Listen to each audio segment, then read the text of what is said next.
ರಾಜ್ಯದಲ್ಲಿ ವಿದ್ಯುತ್ ಕ್ಷೇತ್ರದ ಖಾಸಗೀಕರಣ ವಿರೋಧಿಸಿ ಕೊರಟಗೆರೆಯಲ್ಲಿ ಬೆಸ್ಕಾಂ ನೌಕರರು ಪ್ರತಿಭಟನೆ ನಡೆಸಿದ್ದಾರೆ. ವಿದ್ಯುತ್ ವಿತರಣಾ ಚಟುವಟಿಕೆಗಳಿಗೆ ಖಾಸಗಿ ಕಂಪನಿಗಳಿಗೆ ಅವಕಾಶ ನೀಡಬಾರದು ಅಂತ ಆಗ್ರಹಿಸಿ ಬೆಸ್ಕಾಂ ಉಪವಿಭಾಗ ಅಧಿಕಾರಿ ಕಚೇರಿ ಎದುರು ಸಾಂಕೇತಿಕ ಪ್ರತಿಭಟನೆ ನಡೆಯಿತು. ಕೊರಟಗೆರೆ ಪಟ್ಟಣದ ಬೆಸ್ಕಾಂ ಉಪವಿಭಾಗದ ಕಚೇರಿ ಆವರಣದಲ್ಲಿ ವಿದ್ಯುತ್ ಖಾಸಗೀಕರಣ ವಿರೋಧಿಸಿ ನೌಕರರು ಕೇಂದ್ರ ಸರ್ಕಾರದ ವಿರುದ್ಧ ಪ್ರತಿಭಟನೆ ಮಾಡಿದರು. ರಾಜ್ಯದಲ್ಲಿ ವಿದ್ಯುತ್ ವಿತರಣಾ ಸೇವೆಗಳನ್ನು ಖಾಸಗಿ ಕಂಪನಿಗಳಿಗೆ ನೀಡುವ ಯಾವುದೇ ಕ್ರಮವನ್ನು ಕೈ ಬಿಡಬೇಕು ಅಂತ ಪ್ರತಿಭಟನಾಕಾರರು ಒತ್ತಾಯಿಸಿದರು. ಪ್ರತಿಭಟನೆಯಲ್ಲಿ ಮಾತನಾಡಿದ ಸಹಾಯಕ ಕಾರ್ಯನಿರ್ವಾಹಕ ಇಂಜಿನಿಯರ್ ವಿ ಪ್ರಸನ್ನ ಕುಮಾರ್, ಕೇಂದ್ರ ಸರ್ಕಾರ ಜಾರಿಗೆ ತರಲು ಮುಂದಾಗಿರುವ ವಿದ್ಯುತ್ ತಿದ್ದುಪಡಿ ಕಾಯ್ದೆ 2026 ಹಿಂಪಡೆಯಬೇಕು ಅಂತ ಆಗ್ರಹಿಸಿದರು.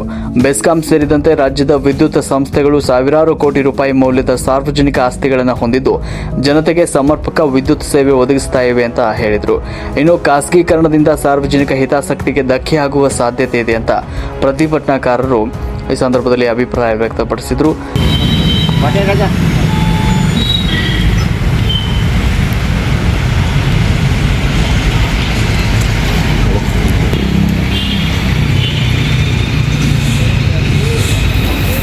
ಈ ಪ್ರತಿಭಟನೆಯಲ್ಲಿ ಕೆಪಿಟಿಸಿಎಲ್ನ 659 ನೌಕರರ ಸಂಘದ ಪದಾಧಿಕಾರಿಗಳು, ಬೆಸ್ಕಾಂ ನೌಕರರ ಸಂಘದ ಸದಸ್ಯರು, ವಿದ್ಯುತ್ ಗುತ್ತಿಗೆದಾರರ ಸಂಘದ ಪ್ರತಿನಿಧಿಗಳು, ರೈತ ಸಂಘದ ಮುಖಂಡರು ಹಾಗೂ ವಿವಿಧ ಸಂಘ ಸಂಸ್ಥೆಗಳ ಪದಾಧಿಕಾರಿಗಳು ಭಾಗವಹಿಸಿ ಬೆಂಬಲವನ್ನು ವ್ಯಕ್ತಪಡಿಸಿದರು. ವಿದ್ಯುತ್ ಕ್ಷೇತ್ರವನ್ನು ಸಾರ್ವಜನಿಕ ವಲಯದಲ್ಲಿ ಉಳಿಸಬೇಕು ಎನ್ನುವಂಥ ಆಗ್ರಹದೊಂದಿಗೆ ನಡೆದ ಈ ಒಂದು ಪ್ರತಿಭಟನೆ ಗಮನವನ್ನು ಸೆಳೆಯಿತು. ಕ್ಯಾಮರಾಮನ್ ಜೊತೆ ಲಕ್ಷ್ಮೀಕಾಂತ್, ಕೆಎಸ್, ರಾಷ್ಟ್ರಕ್ರಾಂತಿ ನ್ಯೂಸ್, ಕೊರಟಗೆರೆ. ಕೊರಟಗೆರೆ ಉಪವಿಭಾಗದಲ್ಲಿ ವಿದ್ಯುತ್ ಖಾಸಗೀಕರಣದ ಬಗ್ಗೆ ನಮ್ಮ ವಿರೋಧವನ್ನು ವ್ಯಕ್ತಪಡಿಸುತ್ತಾ ನಮ್ಮ ಎಲ್ಲ ಶಾಖೆಯ ನೌಕರರು, ಅಧಿಕಾರಿಗಳು ಸೇರಿಕೊಂಡು ನಾವು ಮೌನ ಪ್ರತಿಭಟನೆ ಮಾಡ್ತಾಯಿದ್ವಿ. ಇದರಿಂದ ನಮ್ಮ ನೌಕರರಿಗೆ ಮತ್ತು ಸಾರ್ವಜನಿಕರಿಗೆ ತುಂಬ ತೊಂದರೆ ಆಗ್ತದೆ. ಏಕೆಂದರೆ ಈಗ ಬೇರೆ ಪ್ರೈವೇಟ್ನವರಿಗೆ ಟಾಟಾದವ್ರಿಗೆ ಬರ್ತಾ ಇದ್ದಾರೆ. ಅವ್ರು ಪ್ರೈವೇಟ್ನವ್ರು ಬಂದರೆ ಈಗ ನಾವು ಆಲ್ರೆಡಿ ಏನೇ ನಮ್ಮ ಇನ್ಫ್ರಾಸ್ಟ್ರಕ್ಚರ್ ಬೇಕಿದೆ, ಮೂಲಭೂತ ಸೌಕರ್ಯ ಎಲ್ಲ ನಾವು ಮಾಡಿದ್ದೀವಿ. ಈಗ ಅವ್ರು ಬಂದು ಮನೆ ಕಟ್ಟಿರೋ ಮನೆ ಸೇರ್ಕೊಂಡಂಗೆ. ಈಗ ನಮ್ಮ ನೌಕರರು ಪಾಪ ಇಷ್ಟು ವರ್ಷದಿಂದ, ಸಾವಿರಾರು ವರ್ಷದಿಂದ ಕಷ್ಟದಿಂದ ಕಟ್ಟಿರೋದು ನಮಗೆ ವೇಸ್ಟು. ನಮ್ಮ ನೌಕರರು ಪಾಪ ಎಲ್ಲ ಹಗಲು ಇರಲು ಕಷ್ಟಪಟ್ಟು, ಮಳೆ ಗಾಳಿ ಅನ್ನೋದು ಎಲ್ಲ ಕಷ್ಟಪಟ್ಟು ಇನ್ಫ್ರಾಸ್ಟ್ರಕ್ಚರ್ ಡೆವಲಪ್ ಮಾಡಿದ್ದಾರೆ. ಈಗ ಟಾಟಾ ಪವರಲ್ಲಿ ಬಂದು ನಮ್ಮ ಇನ್ಫ್ರಾಸ್ಟ್ರಕ್ಚರ್ನೇ ತಗೊಂಡು ಅವರೇನು ಹೊಸದಾಗಿ ಹಾಕೋದಿಲ್ಲ. ನಾವೇನು ಇಷ್ಟು ದಿನ ಮಾಡಿದ್ದೀವಿ ಅದನ್ನೇ ತಗೊಂಡು ಅವರು ಮಾಡ್ತಾಯಿದ್ದಾರೆ. ಅದರಿಂದ ಅವರು ಲಾಭದಾಯಕ ಮಾಡ್ತಾರೆ. ಯಾಕಂದರೆ ಈಗೆಲ್ಲ ಸ್ಮಾರ್ಟ್ ಸಿಟಿ, ಸ್ಮಾರ್ಟ್ ಮೀಟ್ರು, ಈಗ ಅವ್ರಿಗೇನು ಸ್ವಲ್ಪ ತೊಂದರೆ ಇಲ್ಲ. ಫಸ್ಟ್ ಅಂದ್ರೆ ನಾವು ಕಷ್ಟಪಟ್ಟು ಮೀಟ್ರ್ ಹಾಕಿ ಲೈನ್ ಇಡೋದು ಮಾಡಿದ್ದೀವಿ. ಈಗ ಡೈರೆಕ್ಟ್ ಸ್ಮಾರ್ಟ್ ಮೀಟರ್ ಇದೆ.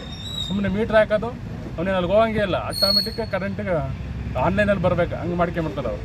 ಅದರಿಂದ ಇದು ಸಾರ್ವಜನಿಕಕ್ಕೆ ತೊಂದರೆ ಆಗ್ತದೆ. ಮತ್ತು ನಮ್ಮ ರೈತರಿಗೆ ನಾವು ಉಚಿತ ಕರೆಂಟು ಎಲ್ಲರಿಗೂ ಕೊಡ್ತಾಯಿದ್ದೀವಿ, ಅವೆಲ್ಲ ಅವ್ರು ಹಂಗೆ ಮಾಡೋದಿಲ್ಲ. ಅವರೆಲ್ಲ ಮೀಟ್ರ್ ಹಾಕ್ತಾರೆ. ತುಂಬ ಸಮಸ್ಯೆ ಆಗ್ತದೆ ಸಾರ್ವಜನಿಕರಿಗೆ ಮತ್ತು ನೌಕರರಿಗೆ. ಅದರಿಂದ ಇದಕ್ಕೆ ನಾವು ಪೂರ್ತಿ ವಿರೋಧ ವ್ಯಕ್ತಪಡಿಸ್ತಾ ಈ ದಿನ ನಾವು ಪ್ರತಿಭಟನೆ ಮಾಡ್ತಾಯಿದ್ದೀವಿ. ನಮಸ್ಕಾರ. ಈ ದಿನ ನಮ್ಮ ಕೊರಟಗೆರೆ ಉಪವಿಭಾಗದಲ್ಲಿ ಒಂದು ವಿದ್ಯುತ್ ಖಾಸಗೀಕರಣದ ವಿರುದ್ಧವಾಗಿ ನಾವೆಲ್ಲ ಒಂದು ಹೋರಾಟ ಮಾಡ್ತಾ ಇದ್ವಿ. ಮೌನ ಪ್ರತಿಭಟನೆಯನ್ನು ಕೂಡ ಮಾಡ್ತಾ ಇದ್ವಿ. ಏನಂದರೆ KERCಗೆ ಟಾಟಾ ಪವರ್ ಎಂಬ ಒಂದು ವಿದ್ಯುತ್ ಗುತ್ತಿಗೆದಾರ ಕಂಪ್ನಿ ಇವತ್ತು ಖಾಸಗೀಕರಣ ಮಾಡಿ ಅವರಿಗೆ ಲಾಭಕ್ಕೋಸ್ಕರ ಅವರು ಇವತ್ತು ನಮ್ಮ ನೌಕರರ ಹಾಗೆ ಒಂದು ಕಂಪನಿಯ ಹಿತಾಸಕ್ತಿಗೆ ವಿರುದ್ಧವಾಗಿ ಅವರು ಅರ್ಜಿಯನ್ನು ಸಲ್ಲಿಸಿದ್ದಾರೆ. ಈ ಅರ್ಜಿಯ ವಿರುದ್ಧ ನಮ್ಮ ಎಲ್ಲ ನೌಕರರು ಹಾಗೆ ರೈತರು ಮತ್ತು ಸಾರ್ವಜನಿಕರೆಲ್ಲರೂ ಕೂಡ ಇವತ್ತು ಪ್ರತಿಭಟನೆ ಮಾಡ್ತಾ ಇದ್ದೀವಿ. ನಮ್ಮ ಒಂದು ಪ್ರತಿಭಟನೆಯನ್ನು ತಾವು ಅಂಗೀಕರಿಸಿ ಖಾಸಗೀಕರಣವನ್ನು ಮುಕ್ತಗೊಳಿಸಬೇಕು. ಮತ್ತು ಏನೀಗ ಸರ್ಕಾರಿ ಸ್ವಾಮ್ಯದ ಒಂದು ಕಂಪ್ನಿಯಾಗಿ ನಾವು ನಡೀತಾ ಇದೆ, ಅದು ಪರವಾಗಿ ನಾವೆಲ್ಲ ಕೆಲಸ ಮಾಡ್ತೀವಿ ಅಂತ ಹೇಳ್ತಾ ನನ್ನ ಮಾತು. ಇದು ರಾಜ್ಯ ಸರ್ಕಾರ ಮಾಡ್ತಾ ಇದೆಯಾ, ಕೇಂದ್ರ ಸರ್ಕಾರ ಮಾಡ್ತಾ ಇದೆಯಾ? ಸರ್, ಇದು ಕೇಂದ್ರ ಸರ್ಕಾರದ ಒಂದು ನೀತಿ 2026 ಅಮೆಂಡ್ಮೆಂಟ್ ಅದಕ್ಕೆ ಅರ್ಜಿ ಸಲ್ಲಿಸಿದೆ. ಬಟ್ ಕೇಂದ್ರ ಸರ್ಕಾರ ಸ್ವೀಕಾರ ಮಾಡಿದೆ. ಬಟ್ ಅದನ್ನು ನಾವು ಸ್ವೀಕಾರ ಮಾಡಬಾರ್ದು, ಯಾವುದೇ ಕಾರಣಕ್ಕೂ ಖಾಸಗೀಕರಣನ ಇಂಪ್ಲಿಮೆಂಟ್ ಮಾಡಬಾರ್ದು ಅಂತ ನಮ್ಮೊಂದು. ನೌಕರಿಗೆ ಏನು ಸಮಸ್ಯೆ ಆಗುತ್ತೆ ಇದರಿಂದ ಖಾಸಗೀಕರಣ ಆಗುತ್ತೆ? ಸರ್, ರೈತರಿಗೆ ಸರ್ಕಾರದ ಒಂದು ಸೌಲಭ್ಯ ಸಿಗೋದಿಲ್ಲ. ಎಲ್ಲ ಸಾರ್ವಜನಿಕರು, ರೈತರು ಮತ್ತು ಎಲ್ಲರೂ ಇದಕ್ಕೂ ಕೂಡ ಸಮಸ್ಯೆ ಆಗುತ್ತೆ. ಅದಕ್ಕಾಗಿ ನಾವು ಇವತ್ತು ಪ್ರತಿಭಟನೆ ಮಾಡ್ತೀವಿ. ಈಗಾಗಲೇ ಮುಂದೆ ಒಂದು ಸರಿ ಮಾಡಿದ್ರಿ ಇದ್ರ ಬಗ್ಗೆ? ಹೌದು ಸರ್. ಈಗ ತಿರ್ಗಾ ಅದೇ ಥರ ಆಗ್ತಿದೆಯಲ್ಲ, ಏನು ಮುಂದೆ? ಈಗ ಅದೇ ಸರ್, ಈಗ ಹಿಂದೆ ಕೂಡ ಒಂದು ಕಂಪ್ನಿ ಕೂಡ ಅರ್ಜಿ ಸಲ್ಲಿಸಿತ್ತು. ಅದನ್ನು ನಾವು ಸ್ಟ್ರೈಕ್ ಮಾಡಿದ್ದಕ್ಕೋಸ್ಕರ ಅದು ಸ್ವಲ್ಪ ದಿನ ಎಕ್ಸ್ಟೆಂಡ್ ಆಯಿತು. ಬಟ್ ಈಗ ಪೂರ್ಣ ಪ್ರಮಾಣದ ಒಂದು ಅರ್ಜಿ ಸ್ವೀಕಾರ ಆಗಿರೋದ್ರಿಂದ ಅದನ್ನು ತಡಿಲೇಬೇಕು ಅಂತ ಹೇಳ್ಬಿಟ್ಟು ನಾವು ಎಲ್ಲ ಕೂಡ ಇವತ್ತು ಸ್ಟ್ರೈಕ್ ಮಾಡ್ತೀವಿ. ಖಾಸಗೀಕರಣ ಏನೋ ಈ ಧೋರಣೆ ನಡೆದಿದೆ. ಈಗಾಗಲೇ ನಾವು ಸಾಂಕೇತಿಕವಾಗಿ ಒಂದು ಮೌನ ಪ್ರತಿಭಟನೆ ಹಿಂದಿನ ದಿನಗಳಲ್ಲಿ ಮಾಡಿದ್ವಿ. ಆ ಪ್ರತಿಭಟನೆಯಿಂದ ಸ್ವಲ್ಪ ಏನೋ ಕೆಲವೊಂದು ಮುಂದಕ್ಕೆ ಹಂಗೆ ಎಕ್ಸ್ಟೆಂಡ್ ಆಯಿತು.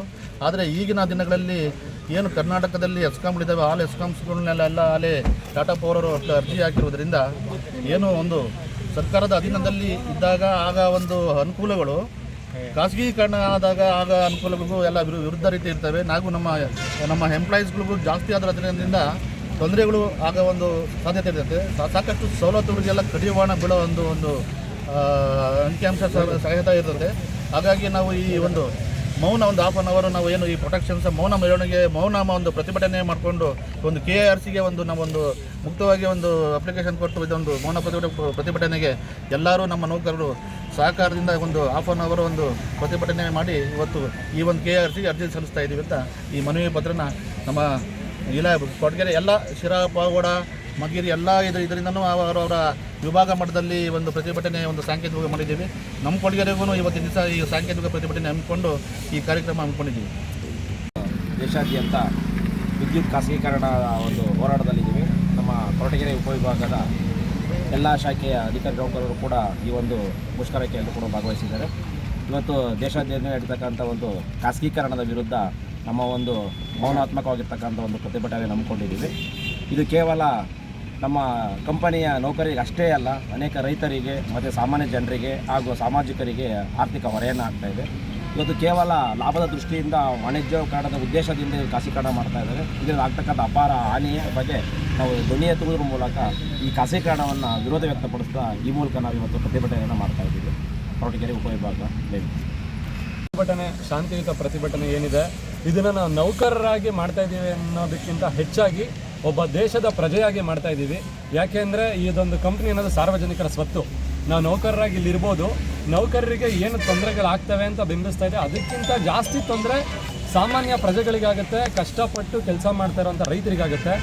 ಏನಕ್ಕೆ ಅಂದರೆ ಒಂದು ಸರ್ಕಾರದ ಉದ್ದೇಶ ಸೇವೆ ನೀಡುವಂಥದ್ದು, ಒಂದು ಪ್ರೈವೇಟ್ ಕಂಪ್ನಿ ಅಥವಾ ಖಾಸಗಿ ಕಂಪ್ನಿಯ ಉದ್ದೇಶ ಲಾಭ ಮಾಡೋವಂಥದ್ದು. ನೀವು ಯಾವುದೇ ಒಂದು ನೆಟ್ವರ್ಕ್ನ ನೋಡಿ, ಏರ್ಟೆಲ್ಲು, ಜಿಯೋ ಎಲ್ಲ ಸ್ಟಾರ್ಟಿಂಗಲ್ಲಿ ಫ್ರೀನೇ ಕೊಟ್ಟರು, ಇವಾಗ ಎಷ್ಟು ಚಾರ್ಜ್ ಮಾಡ್ತಾ ಇದ್ದಾರೆ ನೋಡ್ತಾ ಇದ್ದೀರಾ. ರೋಡ್ನ ನೀವು ನೈಸ್ ರೋಡ್ನ ಟೋಲ್ ಏನು ಇದನ್ನು ಮಾಡ್ತಿದ್ದಾರೆ, ಸ್ಟಾರ್ಟಿಂಗಲ್ಲಿ ಬಂದಾಗ ಹೆಂಗಿತ್ತು, ಇವಾಗ ಎಷ್ಟಿದೆ ಅಂತ ನೋಡ್ತಾ ಇದ್ದೀರಾ. ಇದು ಕೂಡ ಬೇರೆ ಅಲ್ಲ, ನಮ್ಮ ಒಂದು ಸಂವಿಧಾನದಲ್ಲಿ ನಮ್ಮ ಒಂದು ಮೂಲಭೂತ ಸೇವೆಗಳೇನಿದ್ದಾವೆ, ನೀರು, ವಿದ್ಯುತ್ತು, ಈ ರೀತಿಯಾಗಿರ್ತಕ್ಕಂಥ ಒಂದು ಮೂಲಭೂತ ಸೌಲಭ್ಯಗಳು ನಮ್ಮಗಳ ಒಂದು ಕಂಟ್ರೋಲ್ನಲ್ಲೇ ಇರಬೇಕು. ಯಾಕೆಂದರೆ ನಾವು ಕಂಟ್ರೋಲಲ್ಲಿ ಏನಾದರೂ ಹೆಚ್ಚು ಕಡಿಮೆ ಆದಾಗ ಸರ್ಕಾರಗಳು ಜನ ಪ್ರತಿಭಟನೆ ಮಾಡಿ ಇನ್ನೊಂದು ಮಾಡ್ಬೋದು. ನೀವು ಪ್ರೈವೇಟ್ ಕಂಪ್ನಿ ವಿರುದ್ಧ ಏನು ಹೋರಾಟ ಮಾಡ್ತೀರಾ? ಬೇಕಾದರೆ ತಗೋ ಅಂತಾರೆ, ಬೇಡ ಅಂದರೆ ಬಿಡು ಅಂತಾರೆ. ಮುಖ್ಯವಾಗಿ ನಾನು ಮತ್ತೊಮ್ಮೆ ಹೇಳೋದಷ್ಟೇ, ಅವರ ಉದ್ದೇಶ ಲಾಭ, ನಮ್ಮ ಉದ್ದೇಶ ಸೇವೆ. ಈ ಒಂದು ಹೋರಾಟ ಅಥವಾ ಒಂದು ಸಾಂಕೇತಿಕ ಪ್ರತಿಭಟನೆ ಏನಿದೆ ಇದನ್ನು ಸಾಮಾನ್ಯ ಪ್ರಜೆಯಾಗಿ ದೇಶದ ಹಿತಾಸಕ್ತಿಯಿಂದ ಮಾಡ್ತಾ ಇದ್ದೀವಿ. ದಯಮಾಡಿ ಇದನ್ನು ಒಂದು ಕಂಪ್ನಿಗೆ ಲಿಮಿಟ್ ಮಾಡಬೇಡಿ, ಅಥವಾ ಕಂಪ್ನಿಗೆ ಇದನ್ನು ಸಣ್ಣ ಕಂಪ್ನಿಯವ್ರಿಗೋಸ್ಕರ ಮಾಡ್ತಾ ಇದ್ದೀವಿ ಅಂತ ಯಾರೂ ಭಾವಿಸ್ಬೇಡಿ. ಇದನ್ನು ನಾವೆಲ್ಲರೂ ಕೂಡ ಮೊದಲನೇಯಾಗಿ ಪ್ರಜೆಯಾಗಿ, ಎರಡನೇದು ನಾವು ನೌಕರರಾಗಿ ಮಾಡ್ತಾ ಇದ್ದೀವಿ. ಹಾಗಾಗಿ ಸಾರ್ವಜನಿಕರು ಇದನ್ನು ಅರ್ಥ ಮಾಡಿಕೊಂಡು ಬೆಂಬಲ ಸೂಚಿಸಬೇಕು ಅಂತ ಎಲ್ಲರಲ್ಲೂ ಕೇಳ್ಕೊಳ್ತೀನಿ.